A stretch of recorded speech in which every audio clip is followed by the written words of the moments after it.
옆 사람과 인사합니다. 잘 오셨습니다. 다시 한번 참 잘 오셨습니다.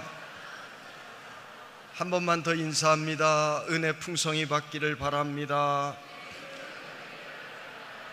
할렐루야. 우리가 예수 믿고 나면 이렇게 우리의 입술이 변해야 됩니다.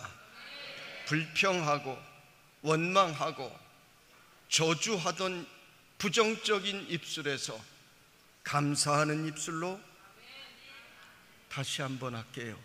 감사하는 입술로, 찬양하는 입술로, 전도하는 입술로, 축복하는 입술로 우리 동신교회 성도들의 입술이 변화될 줄로 믿습니다. 여러분은 이렇게 늘 동신교회에서 만나면 성도님, 권사님, 장로님, 집사님 뭐 좋은 일 있으세요? 얼굴이 참 좋아 보이세요.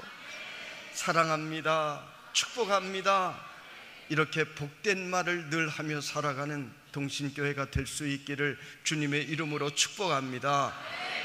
우리 교회는 매주일 인사하는 것이 있는데요, 매주일 사랑합니다, 축복합니다, 또 행복하게 삽시다, 그렇게 인사합니다.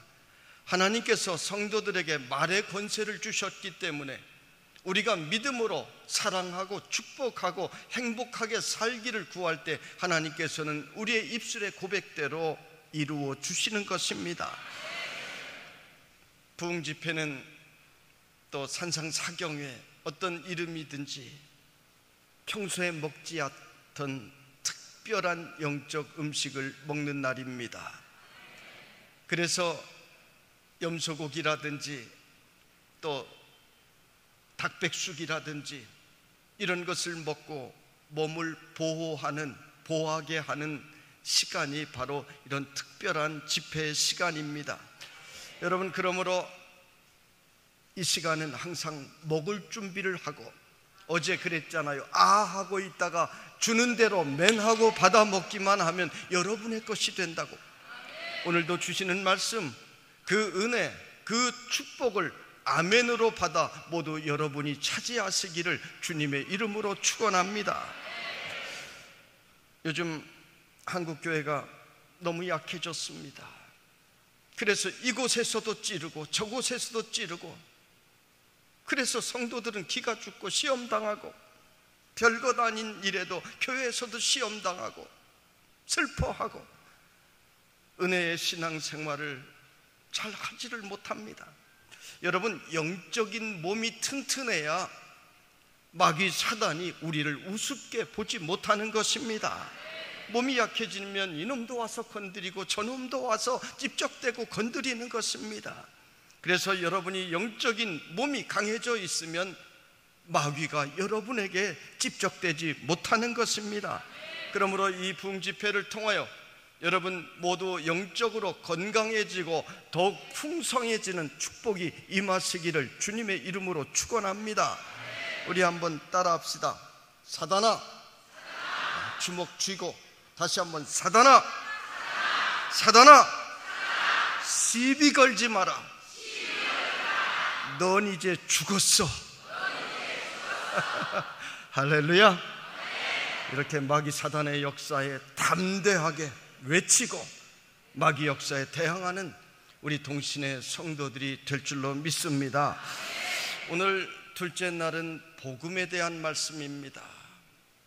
영혼 구원, 복음 전파에 대한 말씀입니다. 누가 하나님의 가장 큰 사랑을 받느냐? 하나님을 가장 기쁘시게 하는 성도가 하나님의 가장 큰 사랑을 받습니다. 하나님을 가장 기쁘시게 하는 것이 무엇입니까? 하나님께서 이 세상을 창조하시고 이 세상이 타락한 것을 보시며 안타까워하시며 독생자 예수 그리스도를 이 땅의 십자가에까지 내어주셨습니다. 그것은 우리에게 복음을 주시려고, 우리의 영혼을 구원해 주시려고 독생자 예수 그리스도를 보내주신 것입니다. 예수님은 이 땅에 찾아오셔서 모든 고난과 모욕 다 참으시고 마지막에 십자가를 지신 것, 우리의 죄를 사하시고 우리에게 구원의 역사를 즉 복음 전파를 베풀어 주시기 위하여 예수님이 이 땅에 찾아오시고 십자가를 지신 것입니다. 성령님께서 지금도 우리를 지키시고, 우리 한 사람 한 사람은 마귀 사단의 역사와 싸워 이길 수 없지만 성령님께서 여러분을 지금도 보호하시고 인도하시는 것은 바로 여러분의 영혼이 구원받기를 원해서요, 또한 수많은 이 땅에 죽어가는 영혼들을 여러분으로 하여금 구원하라고 성령님께서 지금도 여러분과 함께 하시는 것을 여러분 믿으시기를 바랍니다. 그러므로 우리 하나님께서는 영혼 구원을 위하여 힘쓰는 사람을 크게 기뻐하시는 것입니다. 영혼 구원을 위하여 크게 힘쓰는 교회에 크게 복을 주시고 형통케 하시는 것입니다. 여러분, 우리 교회는요, 제가 설교를 하면 저를 위해서 항상 기도하는 기도팀들이 있습니다. 1부 예배, 2부 예배, 3부 예배, 4부 예배 계속해서 설교를 돕는 기도팀들이 부르짖어 간절히 모여서 기도합니다. 그리고 제가 다른 교회 잘 가지 않는다고 했지만 이렇게 외부에 나와 있으면 우리 설교를 위한 중보 기도팀들이 모여서 혹은 가정에서 목사님 설교에 은혜 받게 해달라고, 동신교회 여러분 제발 은혜 받게 해달라고 우리 교인들이 지금 열심히 기도하고 있어요. 그러니까 여러분 제발 은혜 받으셔야 합니다. 할렐루야. 저보다 신령한 목사님 참 많아요. 그런데 제가 거절하지 못하고 이곳에 온 것은 복음에 대한 열망을 여러분에게 전하고 싶고, 복음을 전하면서 받은 축복, 또 우리 교회가 가진 그 간증을 여러분에게도 전하고 싶어서 이 자리에 찾아온 것입니다. 모든 교회는 복음을 전하는 데 제일 중심을 두어야 합니다. 아무리 시골 교회라 하더라도 제일 먼저 복음 전하는 일에 중심을 두어야 합니다. 그래서 우리 교회는요, 상징적으로 1년 예산을 짤 때 제가 1년 전도 예산을 먼저 정합니다. 선교 예산을 정합니다. 그 다음에 재정부로 보냅니다. 나머지는 알아서 하라는 거예요. 그것은 복음 전하는 일을 우리 교회의 가장 중심에 놓겠다라고 하는 하나님 앞에서의 신앙 고백인 것입니다. 시골에 있는 교회들은 재정이 어려우니까 전도하는 일을 잘 못합니다. 아무리 힘들어도 시골 교회도 전도하는 일을, 복음 전하는 일, 영혼 구원하는 일을 최우선에 두어야 하는 것입니다. 아까워하면 안 되는 것입니다. 이 동신교회도 날마다 복음 전하는 일에 더욱더 힘을 써서 수년 내에 놀랍게 부흥할 줄로 믿습니다. 아까 기도하신 장로님이신가요? 어디 계세요? 장로님이 부흥에 맞게 아주 기도를 은혜롭게 하셨는데, 우리 장로님 동신교회가 수년 내에 출석 몇 명쯤 했으면 좋겠어요? 10,000명. 할렐루야. 성가대장 누구예요? 대장 누구예요? 손들어 보세요. 일어나 보세요. 우리 성가대장님은 우리 찬양대원들을 은혜롭게 찬양하기 위해서 뒤에서 눈물로 기도하고 헌신하는 그런 자리에 있는 줄 압니다. 우리 성가대장님, 동신교회가 수년 내에 몇 명쯤 출석하면 좋겠어요? 20,000명. 여전도 회장님 어디 있어요? 여전도 회장님, 손 들어보세요. 여전도 회장님이 연합여전도 회장, 연합여전도 회장 어디? 일어나 보세요. 동신교회가 수년 내에 몇 명쯤 출석하면 좋겠어요? 30,000명. 할렐루야. 여러분, 믿음의 배포는 자꾸만 커지는 것입니다. 우리 장로님들하고 대화를 하면서, 장로님, 우리 교회가 몇 명쯤 출석하면 좋겠습니까? 그러니까 이 장로님이 겁도 없지, 20만 명이요 그러더라고. 기도하면서 생각을 해보니까, 그래, 우리가 그 당시 제적이 18,000이었는데 곧 있으면 코로나 전이죠. 2만이 넘어가니까 그러면 그 다음에 10배의 축복을 달라고 하면 되겠지. 그래서 그럽시다. 그랬더니 이 장로님들, 권사님들, 집사님들이 기도할 때마다, 정말이에요, 매주일 기도할 때마다, 수요 예배 시간마다, 구역장 교육 때마다 아버지 하나님 20만의 비전을 이루어 주옵시고 이렇게 기도하더라고. 저는 전능하신 하나님께서 기도의 소원대로 분명히 이루어 주실 줄로 믿습니다. 그저 하는 거 아니잖아요. 그 다음에 1,000명 선교사 파송을 위해서 기도하더라고요. 동신교회도 잘 모르겠어요. 그 목사님이 결정하실 것이니까, 제가 목회하는 거 아니니까. 아까 3만 명까지 나왔어요, 목사님. 여러분, 전도하는 일은 우리가 힘껏 할 수 있도록, 주의 종이 위축되지 않도록 여러분이 힘써 기도하며 도와야 합니다. 전도하는 방법은 다양합니다. 많은 교회에서 전도하지 않은 교회가 어디 있습니까? 총동원 하지 않은 교회가 어디 있습니까? 실패를 무릅쓰고 새롭게 도전하는 교회가 특별한 교회가 되고 승리하는 교회가 될 수가 있는 것입니다. 제가 시골에서 목회할 때, 목사님, 우리가 시골에서 복을 받아봐야 뭘 복을 받겠습니까? 농사를 지어서 무슨 그렇게 큰 복을 받겠습니까? 우리는 복 받는다고 기도 안 해요. 그렇게 이야기한 사람은 평생 그렇게 사는 거예요. 그렇게 사는 거예요. 우리 신앙의 선조들은 먹을 것도 없던 그 시절에, 학교 문턱도 못 가보던 그 시절에 허리띠를 졸라매고 나는 못 입고 못 먹고 못 배우고 못 살아도 내 자식 때만큼은 하나님 복을 주시옵소서 밤새 주의 성전에 나와서 울면서 부르짖었습니다. 하나님, 내 자녀 지켜주세요. 하나님, 내 자녀가 살아갈 이 땅을 지켜주세요. 우리 신앙의 선조들이 교회마다 모여서 울면서 기도했습니다. 그래서 우리나라가 오늘 이렇게 축복받은 나라가 된 줄로 믿습니다. 우리나라가 50년대만 해도, 어제 누가 저보고 젊으시네 지나가는 거 보고 그렇게 이야기를 했다고 했는데, 저는 50년대 생이에요. 그래도 나이가 좀 있어요. 50년대에 우리나라는 아시아에서 꼴찌에서 두 번째로 못 살았어요. 꼴찌에서 두 번째. 추운 겨울에도 저는 시골에서 살았는데 아이들이 고무신에 양말도 없이 맨발로 다니는 아이들 있었고요.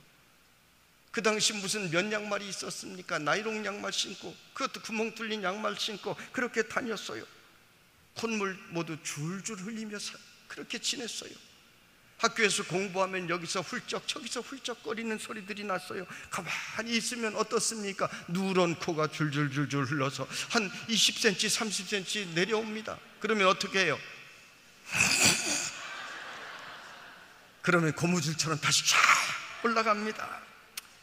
아이들 소매를 보면 모두가 구두광을 낸 것처럼 반짝반짝했어요. 반짝반짝했어. 왜?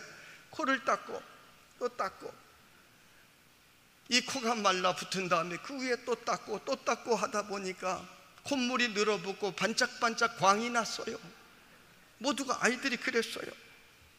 옛날에 초등학교 시절에 초등학교에 입학하면 입학식 때 부모님이 가슴에 뭘 달아줍니까? 손수건. 요즘 젊은 청년들은 듣도 보도 못한 이야기예요. 모두 손수건을 달고 갑니다. 왜 손수건을 달아주었습니까? 코 닦으라고. 코가 하도 나오니까 코 닦으라고. 지금은 초등학교 입학할 때 손수건 달아주는 부모 보셨어요? 못 봤어요. 왜? 코가 안 나오니까. 코가 안 나오니까. 옛날에는 왜 그렇게 지겹게 코가 나왔나 그랬더니 과학자들이 연구한 걸 보니까요, 영양실조가 심하면 그렇게 코가 나온대요. 그래서 남미의 그 아이들, 원주민 아이들, 북한의 아이들 사진 찍은 거 보면 모두 콧물이 줄줄 흘러내리고 있어요. 아프리카 아이들 콧물이 줄줄 흘러내리고 있습니다. 지금 우리 아이들은 너무 잘 먹어서 코도 안 나오는 것입니다. 우리는 우리 어린 아이들을 볼 때 코가 안 나오는 것만 보아도 우리는 감사할 줄 알아야 되는 것입니다. 이것을 잊어버리면 안 되는 것입니다. 그런데 콧물 질질 흘리는 아이들이 모두가 교회에 모여서 하나님의 말씀을 들었습니다. 예수 사랑하심은 거룩하신 말일세, 찬송을 배웠습니다. 왜 교회에 모였습니까? 교회 가면 빵 주니까. 또 교회 가면 선생님이 재미있는 이야기 해주시니까. 융판에다가 그림을 붙여가면서 주일학교에 선생님들이 이야기해 주셨어요. 미국 교회에서 보내주신 거, 그런 거 가지고 우리 했어요. 학교에는 융판 같은 것도 없었어요. 교회가 제일 앞섰어요. 그래서 아이들은 모두가 교회에 모였습니다. 집에 있으면 부모님이 일만 시키니까 모두가 교회로 모여서 말씀을 들었습니다. 그런데 하나님의 말씀은 위대한 능력이 있습니다. 그 말씀이 어린 아이들의 귀에 떨어지고 마음밭에 떨어질 때 아이들의 마음속에 믿음이 들어가기 시작했습니다. 그 아이들이 믿음으로 자라서 하나님 믿고 고백하면서 오늘 대한민국을 이렇게 위대하게 세운 것입니다. 그 당시는 은혜 받기를 얼마나 사모했는지 모릅니다. 부흥회가 있다고 하면 눈길을 수십 리길을 걸어서 쫓아다녔어요. 저도 어머니 손잡고 수십 리길 걸어 다녔습니다.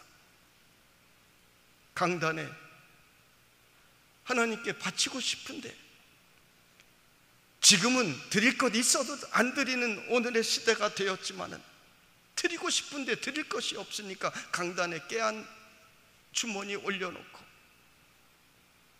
강단에 콩 한 주머니 올려놓고, 어릴 때 그런 모습을 본 것이 생생합니다. 하나님께 드리고 싶은데 드릴 것이 없으니까 내 최선의 것을 향유 옥합처럼 그렇게 우리 신앙의 선조들이 드렸던 것입니다. 여러분, 그 당시는 부흥회 하면 어린이들도 많았고 학생들도 많았어요. 지금 우리는 한국교회 오늘의 모습을 보며 우리가 다시 울면서 기도해야 될 것입니다. 우리가 지금 회개하면서 기도해야 될 때인 것입니다. 하나님께서는 우리가 기도하는 대로 그 기도대로 응답해 주시기를 기뻐하십니다. 하나님은 우리가 꿈을 가지고 우리의 소원을 아뢰면 그 소원대로 응답해 주시기를 너무나 기뻐하시는 하나님이십니다. 얼마나 쉽고 얼마나 재미있는 이 일이에요. 우리는 그저 우리의 꿈을, 우리의 소원을 하나님 앞에 아뢰면 전능하신 하나님께서 대신 역사하시고 이루어 주신다는 것입니다. 경북 상주에 신순아 집사님이라고 계셨는데, 젊은 집사님이 어린이집을 했어요. 아이들 20명 30명 모아놓고 남의 건물 1층에서 골목길에서 어린이집을 했어요. 공부방을 했어요. 이분이 꿈이 있어요. 어느 날 목사님을 모셔놓고 예배를 드리고 기도해달라고, 목사님 상주에서 제일 크고 좋은 유치원 짓게 해주세요. 그리고 이분이 그 자리에 땅바닥에 무릎 꿇고 꿇어앉아 목사님 기도해 주세요, 기도해 주세요 그러는 겁니다. 여러분, 경상북도 상주는요, 크고 좋은 유치원은 다 절에서 하는 유치원들입니다. 그래서 제가 그곳에 처음 가서 문화적인 충격을 받았는데요, 4살 5살 조그만 아이들이 길에서 인사하는 것을 보면 선생님에게 이렇게 인사하더라고요. 그렇게 배웠으니까. 그것을 보고 신집사님은 이 어린 아이들에게 하나님을 전해야 되겠다, 그래야 이 땅에 미래가 있겠다 기도하면서, 목사님 내가 축복받게 기도해 달라는 것입니다. 이분이 주의 종을 참 잘 돕습니다. 상주에 가서 노인들이 많은 것을 보고 노인 학교를 해야 되겠다, 그런 감동이 왔는데, 시골교회에 무슨 재정이 그렇게 있습니까? 그것을 할 수 있는 밥도 만들어야 되고 여러 가지 경비가 듭니다. 돈이 없다는 것입니다. 그래서 기도하고 있는데 이 집사님이 어느 날 저를 찾아와서 목사님이 언젠가 노인대학을 하면 참 좋겠다 그런 말씀을 하셨잖아요. 제가 기도하는데 하나님께서 제 마음속에 감동을 주셨어요. 제가 노인대학의 모든 밥값과 경비 일체를 제가 다 내겠습니다. 할렐루야. 그래서 노인대학을 시작했습니다. 상주 시골에서 120명 정원에 언제나 120명 마감이 되고 수많은 노인들이 몰려들었습니다. 나중에는 주변에 절들이 굉장히 많아요. 그런데 불교 신도의 회장들이 노인학교에 왔다가 재미있으니까 와서 함께 지내다가 예수 믿고 구원받고 교회 등록하고 절들이 난리가 났어요. 저는 그 당시에 집집마다 다니면서 부적대고 항아리 깨고 액자 망치로 두드려 깨고 이런 일을 제가 얼마나 많이 했나 몰라요. 그분들은 자기들이 부적대고 항아리 깨는 거 무서워하니까 목사님이 와서 해달라고 하니까 제가 돌아다니면서 신나서 망치로 다 두드리고 다녔어요. 항아리를 깨는데 목사님 그거 300만 원짜리예요. 주지스님이 거기다가 써주신 거예요. 부적도 그거 500만 원짜리예요. 왜 그렇게 비싼지 몰라요. 제가 500만 원짜리를 쫙쫙 찢어가지고 불로 태워버린 그런 사람이에요. 여러분, 불과 몇 년이 지나지 않아서 이 신순아 집사님이 축복을 받는데요, 실제로 상주에서 제일 큰 유치원을 짓고 이어서 어린이집까지 또 지었습니다. 상주 고속도로 IC로 해서 상주 대학교를 지나 상주 시내로 들어가다 보면은 입구에 있는 왼쪽에 있는 유치원이 바로 그 유치원이에요. 어린이집 2개가 큰 건물이 있습니다. 이 유치원 어린이들을 모아놓고 늘 예배를 드립니다. 그 당시 저는 시골 교회니까 목사님 힘드시지만 한 달에 한 번씩은 와서 꼭 아이들을 예배 드려주세요. 말씀 전해주세요. 목사님이 전해야 그래도 좋아요. 그래서 제가 한 달에 한 번씩 가서 말씀을 전했습니다. 아이들 모아놓고 그 집사님이 예배를 드립니다. 제가 집사님에게 집사님 사립유치원인데 이렇게 특정 종교를 가지고 예배 드리고 그러면 문제가 일어나지 않습니까? 학부모들이 항의하지 않습니까? 그러니까 이 집사님 하시는 말씀이 목사님 이 유치원을 하나님께서 나에게 거저 주신 것인데 내가 잘 먹고 잘 살라고 주신 것이 아니라 복음 전하게 해달라는 기도 응답으로 주신 것인데 원래 제 것이 아닌데 목사님 괜찮아요? 괜찮아요 그러는 것입니다. 얼마 전에 또 수련원 사업을 크게 열었다고 한 번만 지나가는 길에 기도해달라고 연락이 왔습니다. 그리고 이분이 그 뒤에 시의원에도 당선이 되었습니다. 지금 보니까 지금 상주시의회 의원이에요. 할렐루야.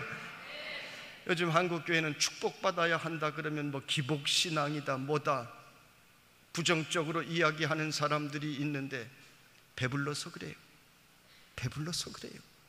옛날에 우리 조상들이 먹을 것 없어서 풀뿌리 뽑아 먹고 입을 것 없어서 맨발로 한겨울에 눈구덩이를 다닐 때 기복신앙 이런 이야기 함부로 하지 못했어요. 하나님께 복을 달라고. 우리 민족이 하나님 주신 복으로 우리가 살아야 한다고 날마다 주의 전에 나와서 울면서 우리 신앙의 선조들은 그렇게 기도했던 것입니다. 여러분, 우리나라가 일제강점기 6.25 전쟁의 시기를 지나며 얼마나 많은 고통을 겪었습니까?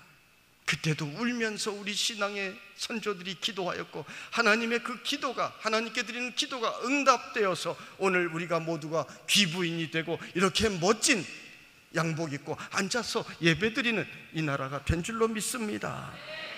그러므로 하나님께서는 우리가 복음 전하는 일을 위하여 기도하고 애쓰면 그런 사람을 가장 기뻐하시고 복음 전하기 위해 복음의 번질에서 벗어나지 않게 힘쓰는 교회를 하나님께서는 기뻐하시고 그 교회를 더욱더 위대하게 사용하실 줄로 믿습니다.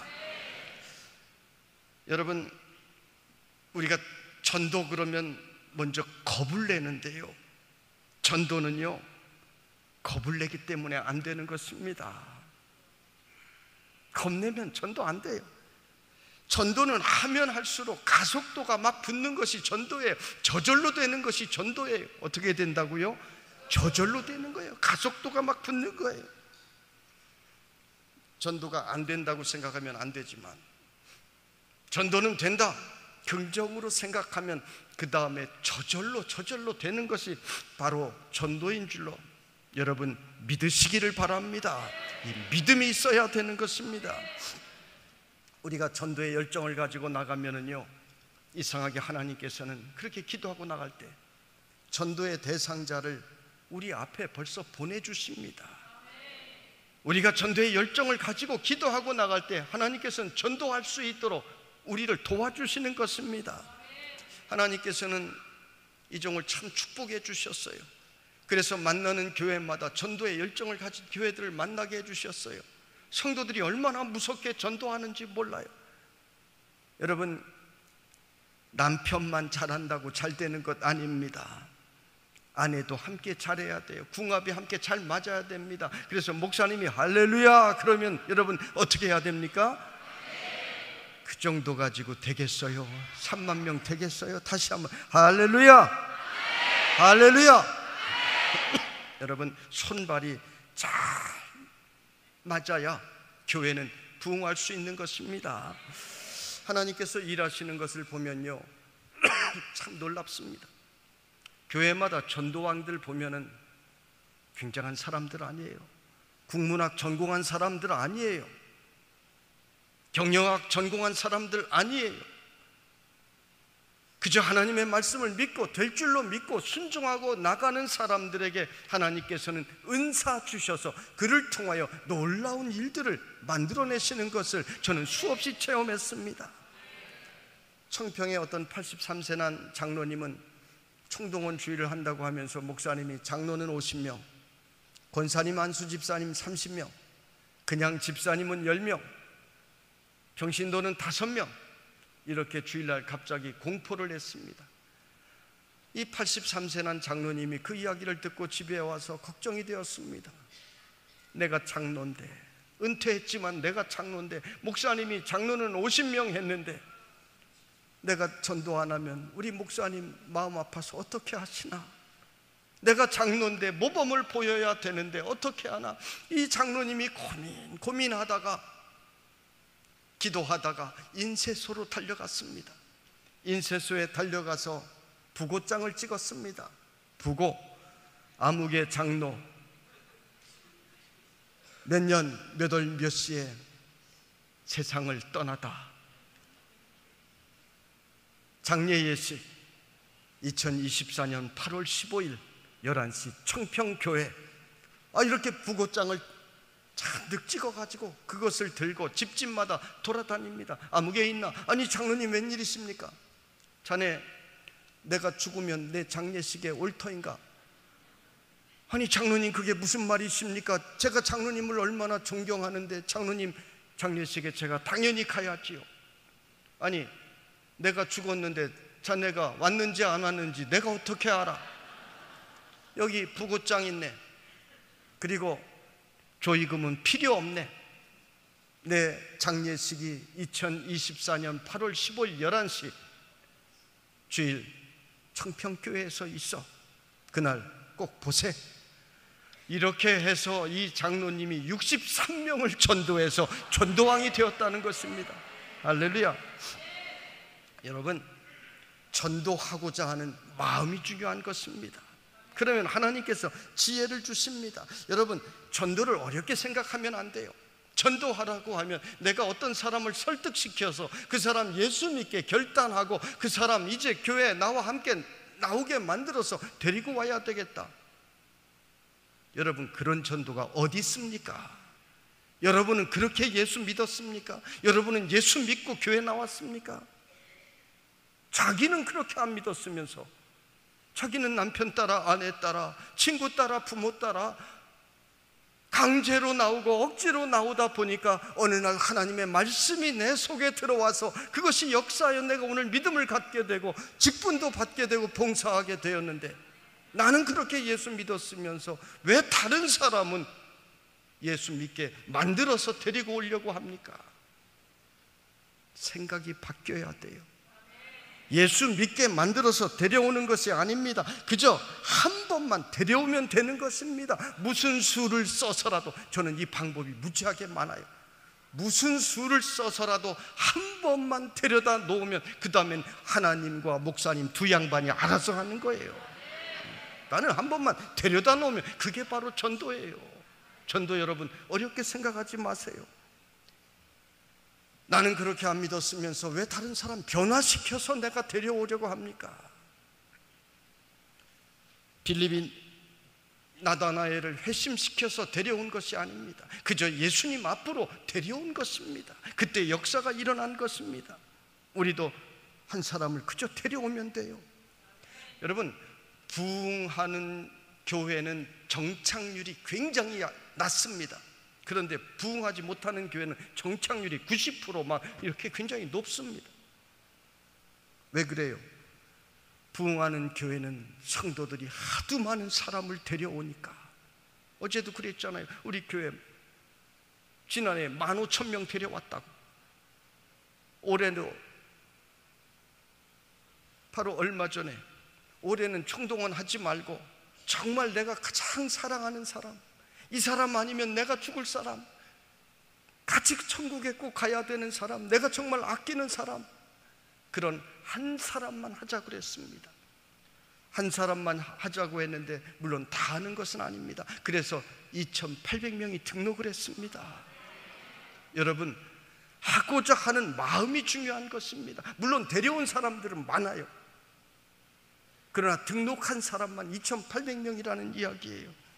여러분, 내가 10년 예수 믿었으면 10명은 전도해야 그것이 정상 아닙니까? 그렇지 않아요? 내가 나이가 50이면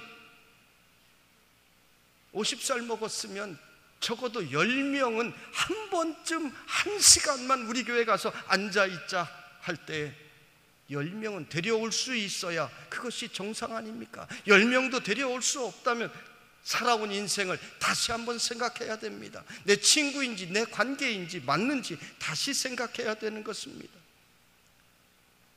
극장 1시간만 가자고 하면은 속초에 이모집에 맛있는 찜 먹으러 1시간만 같이 가자고 하면 1시간이 아니라 4시간, 5시간도 같이 가는데, 내가 사랑하는 그 사람을 1시간만 우리 교회 와서 있다가 나랑 같이 저 강화도에 어디 가서 우리 커피 마시러 가자, 1시간만 일찍 와라. 그 1시간 내 부탁을 들어줄 수 있는 사람이 10명도 안 된다면 내가 살아온 인생을 여러분 반성하셔야 되는 것이 맞지 않습니까? 여러분, 우리가 마음만 먹으면 하나님께서 전도할 수 있도록, 그 영혼을 구원할 수 있도록 우리 주변의 수많은 사람들의 마음을 감동시켜 주시고 움직여 주시는 것을 여러분 굳게 믿으시기를 바랍니다. 전도하는 자에게는 하나님께서 놀라운 약속들을 주셨어요. 하늘의 별의 복을 주셨습니다. 요새같이 별같이 빛나는 자리에 앉게 하신다는 것입니다. 이 생과 내 생에 구하는 것마다 받지 못할 것이 없다고 하셨습니다. 모든 구하는 것, 이 땅에서나 저 땅에서나 다 응답해 주신다고. 누구에게? 복음 전하는 자에게, 영혼 구원하는 자에게 이러한 놀라운 축복의 약속을 주신 것입니다. 여러분, 우리가 이 시간도 주의 말씀을 듣고 영의 양식을 먹습니다. 여러분은 목사님을 통하여 매주일 영의 양식을 먹습니다. 영의 양식을 우리가 먹기 때문에 우리가 이 정도로 살아갈 수가 있는 것입니다. 마귀 사단의 공격에 우리가 견디며 영의 양식을 먹었기에 살아갈 수가 있는 것입니다. 그런데 밥 먹었으면 어떻게 해야 돼요? 밥값 내야지요. 밥 먹었으면 밥값을 내야지요.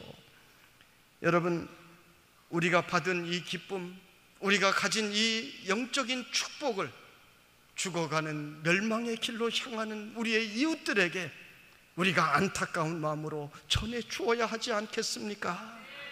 여러분이 일생을 살면서 여러분의 이웃들에게 예수를 전할 수 있다면, 복음을 전할 수 있다면 그 이웃들에게 최고의 선물을 준 것입니다. 여러분이 평생을 살면서 여러분의 자녀들에게 예수를 전하고 구원의 확신을 준다면 여러분의 자녀에게 최고의 유산을 준 것입니다. 여러분이 평생을 살면서 여러분의 부모에게 예수를 전하여 돌아가시기 전에 예수 믿게 만들었다면 이것은 부모에게 최고의 효도를 한 것입니다. 복음을 전하면은요, 상대방이 구원의 복을 받는 것뿐만이 아니라 내가 복을 받는 것입니다. 저는 이런 간증이 너무 많아서 이 간증을 전하기 위해 왔다고 그러잖아요. 제가 목회하던 한 교회 조혜자 권사님이라고, 이분이 집안이 갑자기 쫄딱 망했습니다. 집 3채가 있었는데 순식간에 다 팔아먹었습니다. 이분은 메이커 아니면 옷도 안 입었는데 먹을 것이 없습니다. 제가 그래서 성미 들어온 것을 이분에게 가져다 주었습니다. 몰래 가져다 주곤 했습니다. 목사님 어떻게 하면 좋아요? 목사님 어떻게 하면 좋아요? 저를 찾아와서 울길래 권사님은 아무 방법이 없으니까 전도하세요 그랬습니다. 나도 모르게 그 권사님에게 권사님 전도하세요 그랬습니다. 그랬더니 이 권사님이 그날부터 짐 자전거를, 남편 자전거를 가지고 와서 그 뒤에 전도지를 가득 싣고 시장으로 길거리로 전도하러 나갑니다. 비가 오나 눈이 오나 매일같이 전도를 했습니다. 사람들은 저 사람 미쳤다고, 집안이 망하더니 미쳤다고 뒤에서 손가락질했습니다. 교인들도 손가락질하는 사람들이 있었어요. 그런데 신경 쓰지 않고 전도했습니다. 생활은 바뀐 것이 없었습니다. 그런데 딱 2년이 지난 그날 이 권사님이 저의 사무실을 막 두드리며 들어왔어요. 목사님 글쎄 우리 남편이 집에 앉아서 성경책을 읽고 있어요. 술 고주망태 교회 한 번만 나오라고 해도 그렇게 나오지 않던 남편이 앉아서 성경책을 읽고 있다는 거예요. 그리고 그 해에 그 남편이 성경을 이독을 한 줄로 믿습니다. 아들 셋이 다 예수도 안 믿고 직장도 안 나가고 빈둥빈둥 놀고 그 권사님의 아픈 마음들이었었는데, 큰아들은 부부가 함께 죽어라 안 나오던 교회를 나오기 시작하더니 은혜를 얼마나 받는지, 그 며느리는 제 앞자리에 앉아서 늘 울어요. 예배 시간마다 울어요. 은혜를 받아서 내가 뭔가 주님을 위해서 일하고 싶다고 해서 주일학교 보조교사를 임명을 했습니다. 둘째 아들 빈둥빈둥 놀다가 건축회사에 취직을 하고 직장생활 잘합니다. 셋째 아들 경찰 시험에 갑자기 합격을 하고 양주에 있는 경찰서에 가게 되었습니다. 그래서 이 권사님은 그 다음부터 날아다니는 거예요. 전도하면서 신이 나서 날아다니는 거예요. 할렐루야. 또 당시에 최지영 권사님이라고, 청동원 주의를 한다고 했더니 이 권사님이 몸도 불편한데 그때 한 120명 모이는 교회였는데 청동원 주의를 해서 2100명이 그때 모였었습니다. 1등이 100여 명 한 이 최지영 권사님인데 다리가 뚱뚱 부어서 신발을 못 신을 정도가 되면서도 이분이 돌아다니면서 전도를 했습니다. 그래서 전도왕 1등을 했습니다. 이분이 1년 동안 구역을 2번 이상 분가를 시켰습니다. 그런데 이분이 축복을 받는데 세 자녀가 한 주일 만에 한꺼번에 다 세 자녀가 진급을 했어요. 남의 잘된 일이라고 아멘도 크게 안 하네. 세 자녀가 한 주일에 한꺼번에 진급을 했어요.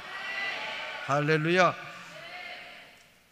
복음 전하는 교회와 복음 전하는 성도들, 지금은 모르지만 시간이 흐른 후에 보면 하나님께서 그래서 복을 주셨구나, 복음을 위하여 살았더니 하나님께서 이렇게 복을 주셨구나, 이 사실을 우리는 깨닫게 되기를 바랍니다.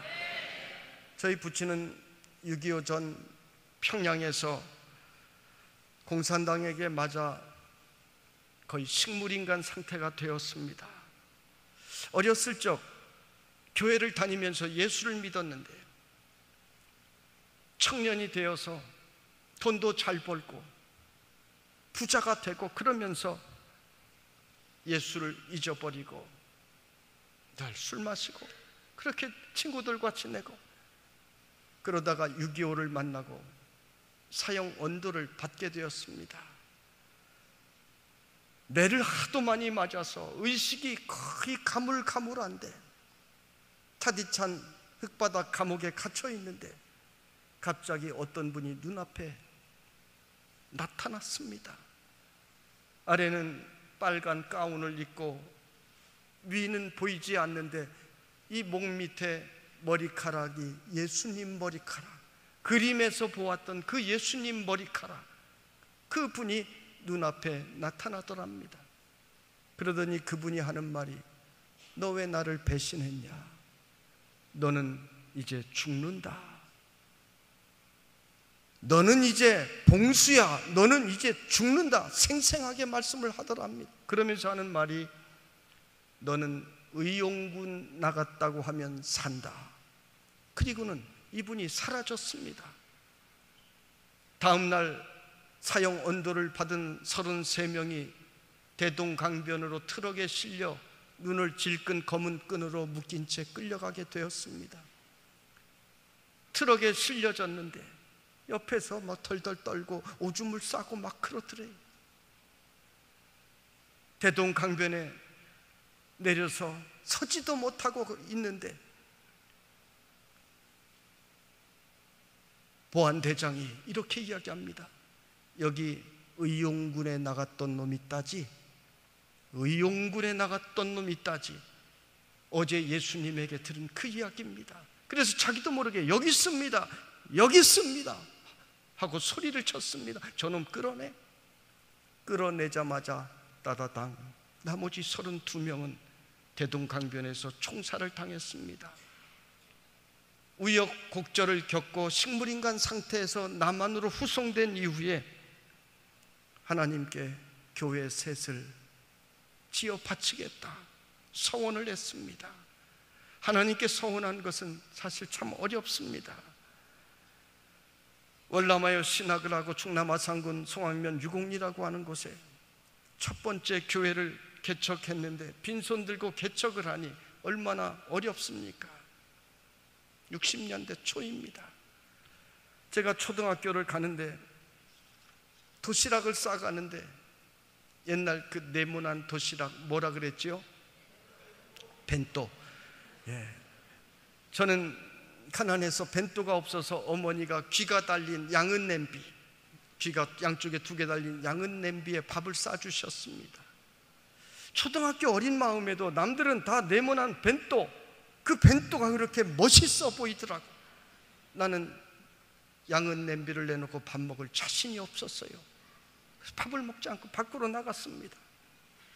집에 돌아오는 중간에 나무 그늘에 앉아서 양은 그릇에 있는 그 도시락을 다 먹고 집으로 들어갔습니다. 왜? 어머님이 마음 아파하실까 봐. 정 목사가 이래봬도 어렸을 적부터 그렇게 괜찮았다고 하는 이야기입니다. 그러면서 나는 절대로 목사 안 된다. 어릴 때 저는 목사 그랬어요. 나는 절대 목사 안 된다. 저는 행복하게 살고 싶었어요. 잘 살고 싶었어요. 아버지께서는 산기도를 참 많이 하셨는데 산기도 하는데 어느 날 돌제단 위에 2 형제가 빨갛게 껍질이 벗겨진 채로 핏물이 보일 정도로 투명하게 그런 2 아들이 제단 위에 올려진 환상을 보면서 바치겠습니다. 자기도 모르게 바치겠습니다. 그랬다는 거예요. 바치긴 아버지가 바쳤지 제가 바쳤습니까? 저는 하기가 싫었어요. 2번째 교회를 개척하기 위해 충남 공주군 유구면 문금리라고 하는 곳에 개척을 하는데 자식들은 온양운천으로 내보냈습니다. 평소에 친분이 있는 장로님 댁에서 밥 먹기도 하고 자취도 하면서 학교를 다녔습니다. 온양운천에 텍사스 촌이라고 있어요. 술집 골목입니다. 한 100여 미터 술집만 쫙 있는 곳입니다. 장로님 댁이 술집의 바로 끝집 솜틀집이었습니다. 그런데 그 장로님께서 제가 그 집에 가서 고등학교 2년을 지나는데 집을 마련해 주시는데 하필이면 술집 옆에다 제 방을 만들어 주신 거예요. 그러니까 저녁만 되면 술집에서 노랫소리가 들려옵니다. 그냥 노래가 아닙니다. 젓가락 두드리며 하는 노래 있잖아요. 노란 샤스 입은 이런 노래, 홍콩의 밤거리, 굉장히 수준 높은 이런 노래들이 계속해서 블록담 하나 건너편에서 들려오니까 3절까지 자동으로 제 귀에 입력이 되는 거예요. 여러분, 이거 슬픈 이야기예요. 공부를 할 수가 없어요. 그래서 책을 끼고 어디로 갑니까? 교회로 갔습니다. 그래서 교회는 저에게 너무나 감사한 곳이요, 교회는 은혜의 곳이었습니다. 나는 저 술집 아이들과 같이 살지 않고 나는 공부 열심히 해서 반드시 훌륭하게 되겠다 다짐을 하면서 매일 교회 가서 잠을 자기도 하고 그렇게 공부를 했습니다. 하나님께서 그런 교회를 나에게 주신 것이 얼마나 큰 축복이었고 얼마나 감사한 일인지 모릅니다. 여러분, 나는 텍사스촌 술집 옆에 살았지만, 술집 아이들과 같이 지냈지만, 그러나 늘 교회를 바라보고 살았더니 하나님께서 나에게 소망을 주시고 또한 하나님을 닮게 만들어 주신 줄로 믿습니다. 교회 나가서 회장도 하고 또 주일학교 교사도 하고 그러면서 나는 반드시 축복받는 사람 되겠다, 난 행복하게 살겠다 다짐하고 기도했습니다. 그런데 40여 년이 지난 지금 하나님께서는 이 종을 너무나 축복하셔서 시골에서 끼니도 어려웠던 시골 목사의 아들, 입을 것도 없고 먹을 것도 없었던, 그렇게 힘들게 자랐던 이 목사의 아들을 서울에서 제일 좋은 교회, 가장 비전 있는 교회, 도림교회 담임 목사로 불러주셨어요. 여러분은 동신교회가 세상에서 제일 좋다고 하겠지만은 저는 세상에서 도림교회가 제일 좋아요. 우리 교회는요, 재직회도 1년에 2차례, 우리 교회는 1년에 재직회도 2차례만 합니다. 당회도 그냥 늘 일찍 끝나고, 지난번에 정책당회를 하는데 목사님 오늘 하루 종일 설교를 하느라 그날 5번을 설교를 했어요. 설교하느라 목사님 힘들어 보이십니다. 저희들 이거 읽어볼 터이니, 나중에 읽어볼 터이니 그대로 받기로 동의합니다. 그래서 말씀만 전하고 정책당회도 끝냈습니다. 그래서 저도 장로님들 언제든 말씀하시면 또 다시 이야기하십시다. 정책당회 쉽게 끝났습니다. 그래서 우리 장로님들 생각하면 저는 늘 눈물이 나는 것입니다. 저는 우리 장로님들 존경한다고 늘 밖에 나가서 이야기합니다. 목사가 우리 장로님 존경한다고 하는 거 여러분 절대로 쉬운 일 아닙니다. 저는 우리 교회 장로님들 존경해요. 물론 다는 아니에요. 존경 못할 사람도 있어요. 그러나 대부분의 장로님들을 저는 정말 존경해요. 저보다 낫다고 생각합니다. 우리 교인들이 전도를 얼마나 열심히 하는지 모릅니다. 1년에 100명, 200명 이상씩 전도하는 교인들이 그렇게 많아요. 하나님께서 그런 사람들을 그렇게 전국에서 보내주셨어요. 무슨 뜻입니까? 복음을 전하기 위해 밥도 못 먹고 자녀 교육도 시키지 못하고 내버려 두고 하나님께 맡기고 뛰어다녔는데 하나님께서 복을 주시니 그 자녀들에 하나님께서 귀하게 사용하시는 주의 종이 된 줄로 믿습니다. 저희 부모님은 제가 어렸을 적에 수십리길을 다니면서 매일같이 전도를 하셨는데, 당시 길을 가다가 사람들이 밥 먹었느냐고 묻습니다. 논둑에서 밭둑에서 일을 하다가 새참을 먹잖아요. 같이 먹자고. 옛날 시골 인심이 좋았잖아요. 밥 먹자고. 그러면 밥 먹었다고. 무슨 밥을 먹습니까? 하루에 한 끼 먹는데. 그런데 예수 믿으면 축복받는다고, 예수 믿으라고 하면서 밥도 못 먹고 다니는구나. 그러면 복음이 전해지지 않을까 봐,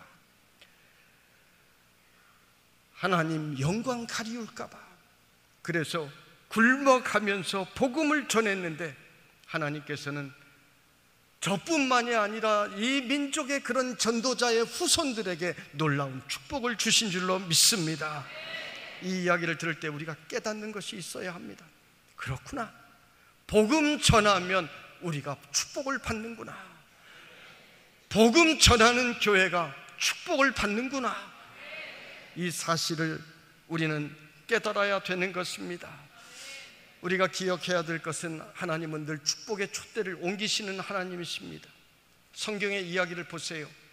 다윗에게서, 사울 왕에게서 다윗에게로, 엘리 제사장에게서 사무엘로 수많은 촛대를 옮긴 이야기들이 성경에 나오는 이야기입니다. 하나님은 역전을 기뻐하시는 우리 하나님이십니다. 우리 민족은요, 예수 처음에 믿을 때 물론 카톨릭이지만은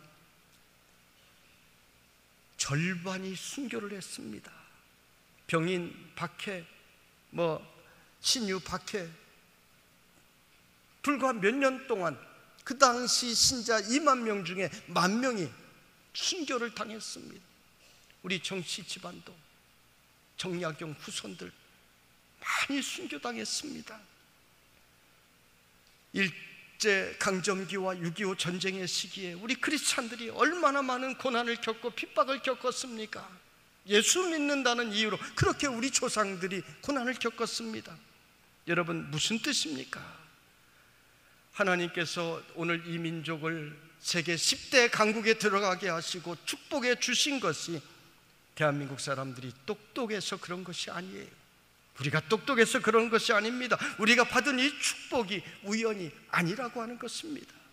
우리 신앙의 선조들이 순교를 하면서 예수를 믿었고, 일제화와 또한 6.25 전쟁의 시기에 예수 믿기 위해 목숨을 걸고 하나님을 섬겼더니 그 후손들에게 오늘날 이렇게 놀라운 축복을 부어주신 줄로 믿습니다. 여러분, 오늘 로마서에서 사도 바울은 헬라인이나 야만이나 지혜 있는 자나 지혜 없는 자나 다 내가 빚진 자라고 했습니다. 사도 바울이 도대체 무슨 빚을 졌습니까? 깨달으니까, 죄에 죽을 인생이었던 것을 내가 깨닫고 나니까, 그렇구나, 내가 빚을 졌구나. 빚진 사람은 잠이 오지 않잖아요. 답답하잖아요. 밥을 먹어도 소화가 되지 않잖아요. 우리가 주님께 빚을 졌으니 그 빚을 갚기 위해서, 복음 전하기 위하여, 충성하기 위하여 몸부림치게 되는 것입니다. 제가 대구중앙교회 목회할 때 한 권사님이 의사예요. 남편도 의사예요. 동서치과라고, 제가 볼 땐 치과 대구에서 제일 큽니다. 자기 건물 가지고 있습니다. 이 권사님이 복음의 감격을 깨닫고 한 달 동안 휴직계를 냈습니다. 저에게 와서 기도를 받았습니다. 그리고 전도지를 들고 한 달 동안 전도하러 나갑니다. 내가 주님을 위해서 지금까지 살아온 것이 없는데 내가 전도해야 되겠다. 구원의 감격을 깨달으니까 전도지를 들고 나가는 것입니다. 아파트에 가서 전도하고 백화점에 들어가서 전도하고, 한 번은 이분이 그 백화점에서 전도하다가 경비에게 잡혀서 끌려 나오게 되었습니다. 전도지 뿌리면 끌려 나갔잖아요. 그런데 그 광경을 친구들이 보았습니다. 이 권사님이 키도 아주 크고 얼굴도 미스 코리아예요. 잘났습니다. 그런데 경비에게 끌려 나가는 것을 보고 그 친구들이 발견해서, 야 수기야, 웬일이냐, 이 사람 우리 친구라고. 멋진 분들이 친구라고 그러니까 경비가 놓아주었습니다. 그러니까 이 친구들 무슨 일이냐, 잠깐 가자, 우리 같이 가자. 이 친구들을 다 몰고 가서 또 뭐 했는지 아세요? 우리 교회 한 번만 가자, 우리 목사님 최고야, 우리 교회 한 번만 가자. 또 그런 거예요. 그래서 이분이 한 달 동안 전도해서 작정하고 전도하여 100명 넘게 전도한 줄로 믿습니다. 어떻게 여러분 그럴 수 있습니까? 오늘 사도 바울도 나는 복음을 부끄러워하지 않는다라고 했습니다. 내가 구원받은 감격을 깨달으면 여러분 복음이 부끄럽지 않아요. 그러니까 회장님도 우리 장로님 따라서 손수레 끌면서 전도지 끌고 다니고 전도할 수가 있는 것입니다. 내가 구원받은 것이 내가 잘나서 받은 것이 아니라 바로 구원받은 것이 복음의 빛입니다. 진정한 감사와 감격이 우리에게 있으면 우리는 복음을 전하기 위해 애쓰는 것입니다. 내가 복음 전하기 위해 애쓰면 다른 것은 하나님께서 거저 우리에게 채워주시는 것입니다. 제가 이제 시간이 다 됐는데요, 전도하는 방법 이야기한다고 했는데 제일 중요한 거 한 가지 할까 말까? 한 가지만 할까요? 전도하는 방법 중에 우리 교회가 하는 제일 중요한 방법, 또 제일 잘 되는 방법은 여러분 목사님 자랑입니다. 목사님 자랑하는 거예요. 우리 성도들이 나가서 어떻게 전도하는지 아세요? 우리 목사님 잘생겼다고 그럽니다. 우리 목사님 신령하다고 그럽니다. 우리 목사님 말씀만 들어도 모든 걱정 근심이 다 녹아내린다고 그렇게 이야기를 합니다. 무슨 제가 도사 같아요. 불신자들은요, 은혜 있다, 뭐 성령 충만하다 그러면 이게 무슨 얘기인지 모릅니다. 그런데 영험하다, 신령하다 그러면 알아들어요. 우리 교인들이 우리 목사님 신령하다 그럽니다. 여러분, 그래서 우리 교회 한 번만 가자는 거예요. 미안하지만 우리 교회 장로님 좋다, 죄송해요. 장로님 좋다고 해서 오는 거 아니에요. 우리 교회 찬양대 좋다, 물론 찬양대 잘하셨어요. 은혜로 와요. 그런데 우리 교회 찬양대 좋다, 그래도 사람들이 그거 들으러 오는 거 아니에요. 우리 교회도 찬양 잘해요. 팬텀싱어의 우승자가 우리 2번씩이나 나왔어요. 우리 아이들이 잘해요. 그런데 그런 거 있다고 해서 교회 오는 거 아니에요. 그런데 우리 목사님 탤런트 중에도 그런 탤런트 없어. 진짜잖아요.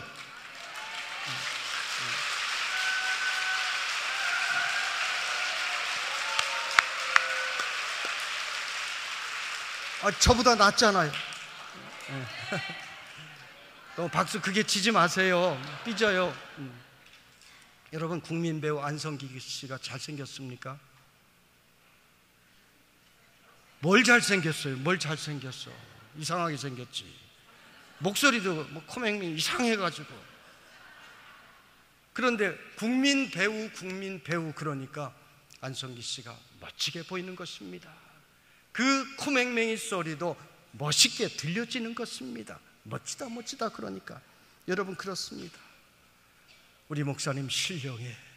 우리 목사님 말씀을 들으면 인생의 모든 문제가 눈 녹듯이 해결이 돼. 여러분이 계속해서 매일같이 여러분 만나는 사람에게 목사님 자랑해 보십시오. 그래서 우리 교회 한 번만 가자고, 우리 교회 한 번 왔다가 우리 놀러 가자고, 뭐 하러 가자고, 밥 먹으러 가자고, 이렇게 여러분이 가진 방법 많아요. 여러분 기도해 보세요. 수없이 많아요. 한 번만 데려다 놓으면, 여러분이 하도 그렇게 얘기했으니까 목사님 얼굴을 바라보는 순간 목사님 얼굴에서 빛이 나는 것이 보이고, 목사님 말씀을 들을 때 내 마음이 후련해지고, 성령님께서 여러분 그렇게 사람을 통하여 역사하여 주시는 것입니다. 그래서 말씀은 능력이 있어 그 말씀이 그 성도들, 그 사람들에게 들어갈 때 믿음이 생겨나고, 그래서 집사도 되고 권사도 되고 장로도 되는 것입니다. 성도 여러분, 동신교회는 한국교회가 바라보는 교회입니다. 이 교회는 전도하는 사람이 모자라 우리 하나님께서 아파하는 교회가 되지 않도록 하십시다. 전도하는데 물질이 모자라서 전도하는 일에 힘껏 전도하지 못하는 그러한 일이 없도록 하십시다. 이 시간 한번 전부 두 손 들어보세요. 두 손 들어보세요.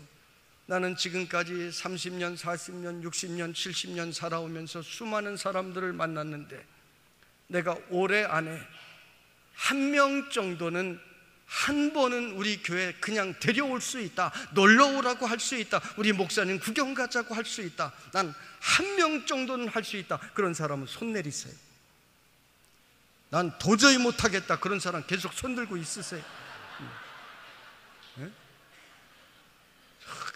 목사님 한 두 분만 빼고 다 내렸습니다.